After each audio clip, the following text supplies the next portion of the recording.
Medicare has finally announced the 2026 Medicare costs, and even though they're going up, it's not actually as big of an increase as we were expecting. And that's why today I'm going to go over all the cost changes that you need to know, as well as give you a quick overview of what the different plan options are going to cost next year. Let's start with the cost increases for Original Medicare. And remember, Original Medicare is divided into the different parts. Part A for hospital coverage, meaning inpatient hospital coverage. Part B for the medical part of Medicare, which is the outpatient part.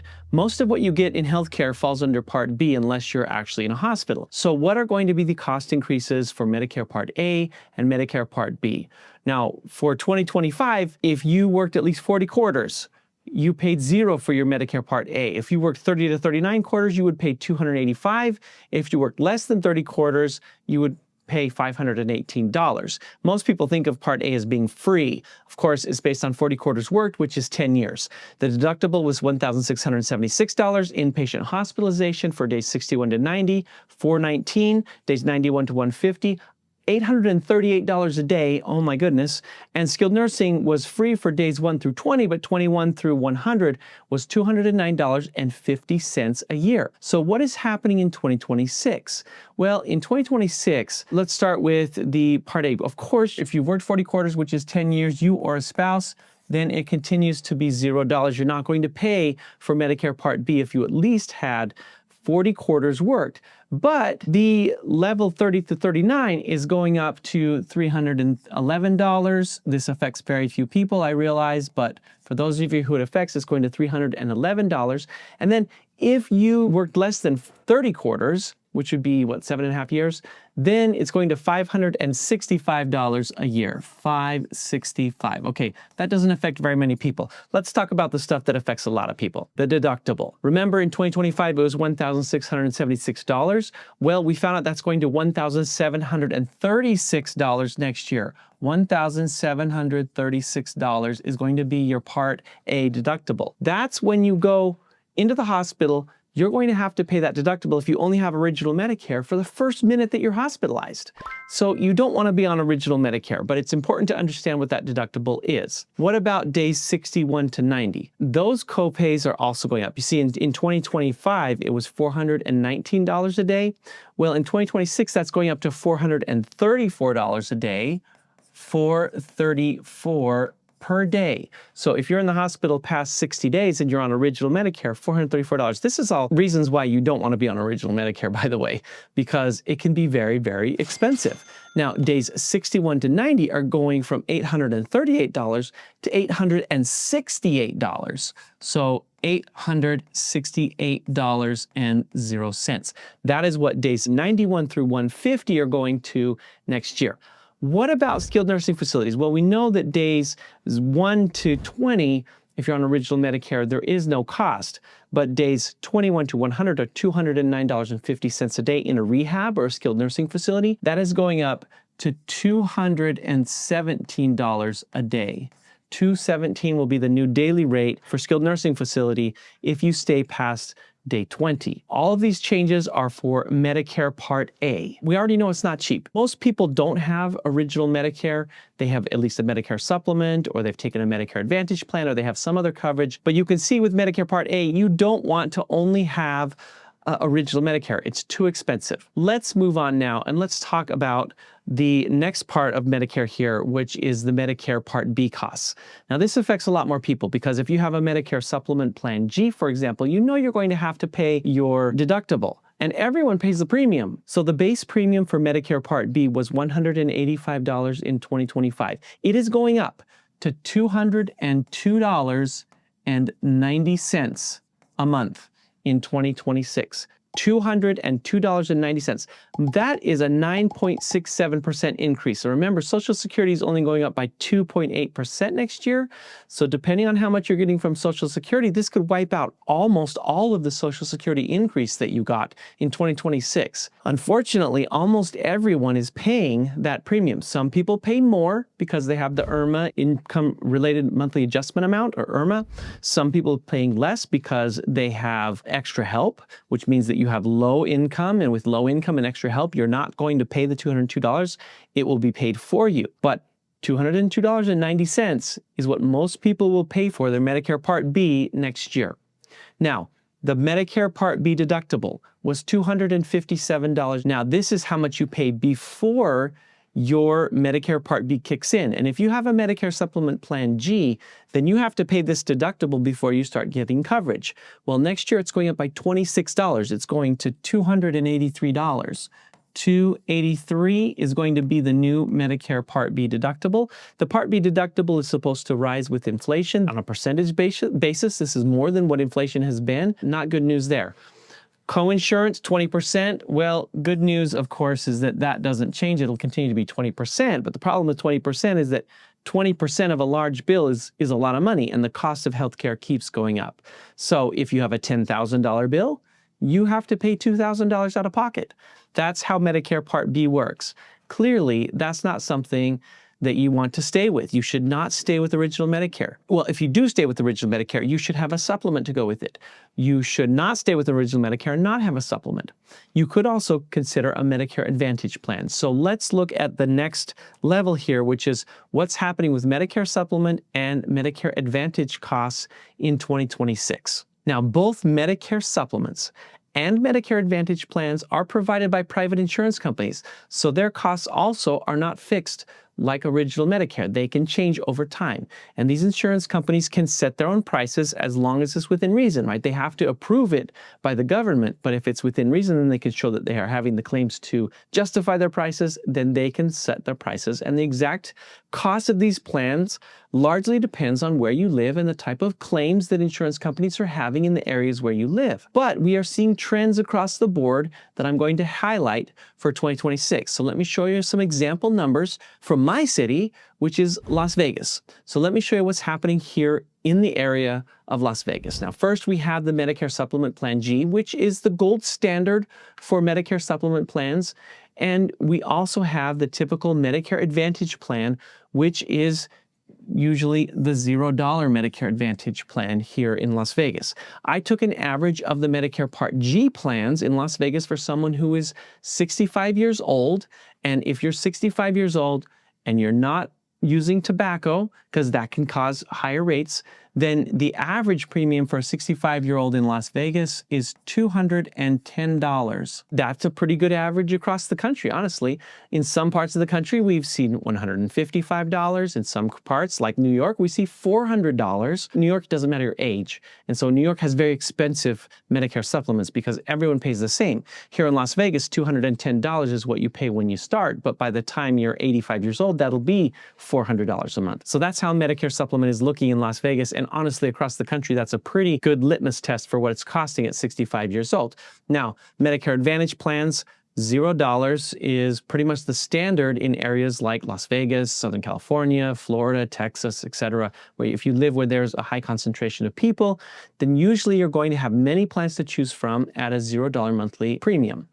Now, what about the maximum out of pocket? With the Medicare Supplement Plan G, the maximum out of pocket is the Part B deductible. That's the only thing that you'll have to pay aside from, now we're not talking about prescriptions. Prescriptions, you have to have a separate prescription drug plan. But that means that your maximum out of pocket is going to be $283 in 2026 for a Medicare Supplement Plan G. The Medicare Supplement Plan G has the lowest out of pocket of any Medicare plan because it is just the deductible. Meanwhile, the maximum out of pocket on a Medicare Advantage plan, well, they're all over the place. Here in Las Vegas, we see plans with some pretty remarkably low maximum out of pockets, $1,900 and even $700. But there are some maximum out of pockets as high as $6,700. So we took the 39 Medicare Advantage plans available in Las Vegas and we averaged them out at $3,100 maximum out of pocket. Now, very few people are going to pay that much if you live in a place like Las Vegas because most people are choosing a plan with a low maximum. Remember I said that we have one plan that's a $700 maximum out of pocket. So you have a $0 premium and a $700 max out of pocket. A lot of people are taking plans like that.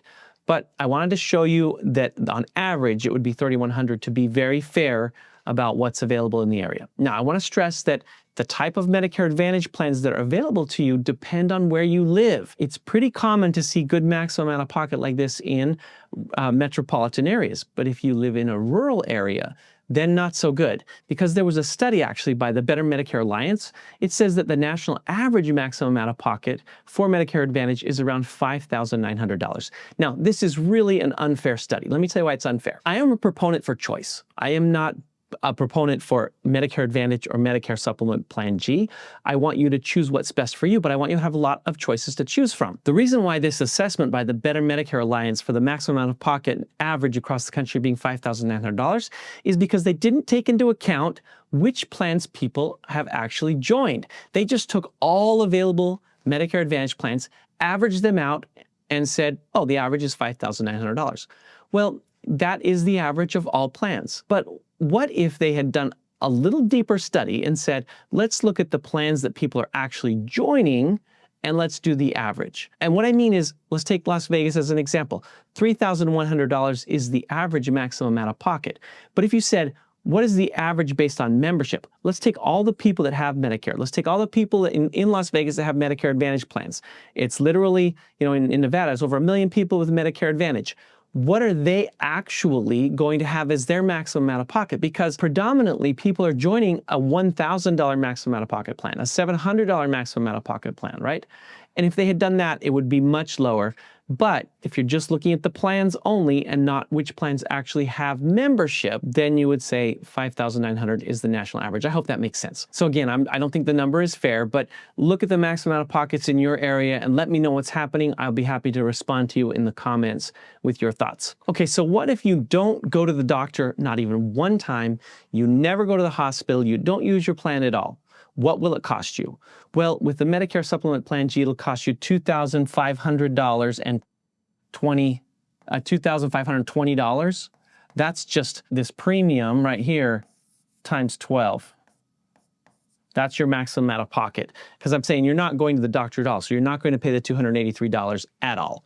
What about in the maximum use? Let's say that you use it you go to every doctor, everything, you're going to do your maximum. You're going to have many visits to the hospital, many doctor's visits. Maybe you even have something massive happen, terrible, like cancer. What's your worst case scenario? Well, it's $2,803.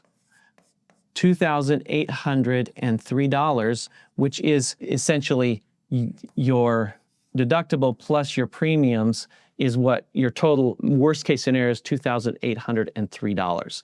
So you can see that with the Medicare Supplement Plan G, you're going to pay no matter what, but if you have a major thing happen, well, that's going to be pretty good. You can go to any doctor or hospital that takes original Medicare as long as they take a Medicare supplement, and you're only going to pay $2,800. Well, what about the Medicare Advantage plan? If you never go to the doctor, if you never see anyone at all, no specialist, no hospital, nothing like that, what is your best case scenario? Well, it's zero, because your premium is zero. So your best case scenario is that you actually stay healthy all year and you don't have any out-of-pocket at all. What is your worst case scenario? Well, it depends on the plan. If you're on a $700 plan, then your worst case scenario is $700. If you're on a $1,000 maximum out-of-pocket, it's $1,000. But if we take the average, we're going to use the average instead, it's $3,100 is the average max worst case scenario on Medicare Advantage. So as you compare these two, you can see that with a Medicare Advantage plan, if your health is good, your best case scenario is $0. If your health is good on a Medicare Supplement plan, your best case scenario is over $2,500. That's what pushes a lot of people towards Medicare Advantage, because they say, I'm not going to use it very often, and it's going to save me a lot of money. And if I do use it and I take a $700 max out of pocket, my worst case scenario is $700 instead of $3,100, where on a Medicare supplement, my worst case scenario is $2,800. So it's like 2-3 times as much. This is how you make a decision on financials only. But that is not the only decision to make here, because when you're on a Medicare Advantage plan, you have to consider networks. You have to consider prior authorizations, right? It's an HMO. You need to go to your primary care doctor and then be referred to a specialist. Some people don't want that. They want the freedom to go anywhere that takes original Medicare with a supplement and not have to worry about it. And so they pay the money to have that peace of mind. And that's how you see the difference between the two, and gives you an idea of what we're seeing in my city, in Las Vegas right now, for Medicare supplements and Medicare Advantage plans. Now, there's one more part about Medicare Part D, that we need to talk about, and what's happening with Medicare Part D prescription drug plans. Last year, we had one of the most dramatic changes of Medicare Part D that we have seen ever in the Inflation Reduction Act. It did away with the donut hole, it put a maximum out-of-pocket of $2,000, and in 2026, we are still feeling the effects from those changes. So let me explain. First, we have the Medicare Part D base premium. Last year, it was $36.78. In 2026, it's going up to $38.99. And this is what, if you have a penalty, your penalty is being calculated on if you have a penalty for not having Medicare Part D when you were supposed to. Now, that's a bit of an odd number. If you had a late enrollment penalty, we calculate it based on that $38.99. Now, that $38.99 is the average of all Medicare Part D plans in the country. So it's roughly what the cost is for the average plan across the country. Now, again, take this with a grain of salt, because if you're someone who doesn't take any medications, you can get a $0 Medicare Part D plan. There are $0 Part D plans available, but you will have to pay quite a bit when you use them, because you'll have all of your, deductibles and maximums, etc. Now, remember, I am talking about prescription drug plans that are standalone. Who would have a standalone Medicare Part D prescription drug plan? It would be someone with a Medicare supplement. If you have a Medicare Advantage plan, in almost all cases, with an HMO, PPO, etc., you have to get your medications through the plan. You have to have a Medicare Advantage plan with prescription drug coverage, with the exception of private fee-for-service plans, which almost don't exist anymore. So I can say almost to everyone with a Medicare Advantage plan, you have to get your drug coverage in the plan. Standalone prescription drug plans also have deductibles. In 2025, it was $590. By the way, this deductible can also apply to your Medicare Advantage plan, but this is going up to $615 in 2026. So $615 will be the standard deductible for a Medicare Part D in 2026. And the maximum out-of-pocket, this applies to Medicare Advantage and prescription drug plans, is going from $2,000 to $2,100 in 2026. So a $100 increase in 2026 from $2,000 to $2,100. Now, before the Inflation Reduction Act, there were a lot of drug plans that had a $0 deductible. But with the Inflation Reduction Act, we now have this maximum out-of-pocket on drug plans. And because of that, almost all plans are charging you the deductible in some way, shape, or form. They might not charge it to you on a generic, but they will charge it to you probably on a brand name. And we're seeing that almost across the board for Medicare Advantage plans, as well as standalone prescription drug plans. But of course, there are some exceptions to that. There are Medicare Advantage plans that don't have deductibles, or at least don't have them on all tiers. But in most cases, you are now going to be paying a deductible for your prescriptions. So you have a lower maximum out-of-pocket, but you have higher upfront costs.